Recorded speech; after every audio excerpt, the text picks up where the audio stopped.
રાજ્યમાં આજે 139 તાલુકાઓમાં વરસ્યો વરસાદ. સૌથી વધુ જામનગરના ધ્રોલમાં 2.5 ઇંચ, 11 તાલુકાઓમાં 1 ઇંચથી વધુ વરસાદ.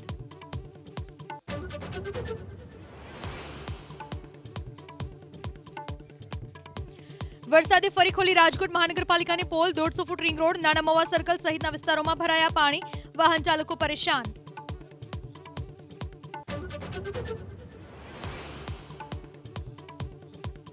ગોધરા નીટ પરીક્ષા કેસમાં 4 આરોપીઓના 4 દિવસના રિમાન્ડ મંજૂર.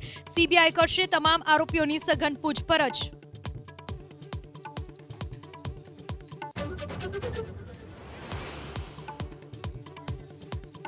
જીકાસ પોર્ટલ અંગે રાજ્ય સરકારનો મહત્વપૂર્ણ નિર્ણય. યુજી અને પીજી વિદ્યાર્થીઓના એડમિશન માટે પોર્ટલ ત્રીજા અને અંતિમ રાઉન્ડ માટે મુકાશે ખુલ્લું.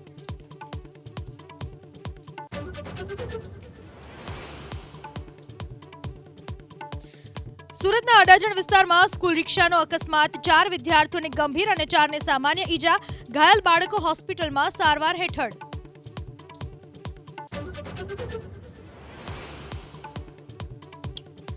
કચ્છના માંડવીમાં દૂષિત પાણી મુદ્દે નગરપાલિકામાં હોબાળો. સ્થાનિકોની સાથે કોંગ્રેસના કાર્યકરોની ઉગ્ર રજૂઆત. કોંગ્રેસના કાર્યકરોની પોલીસે કરી અટકાયત.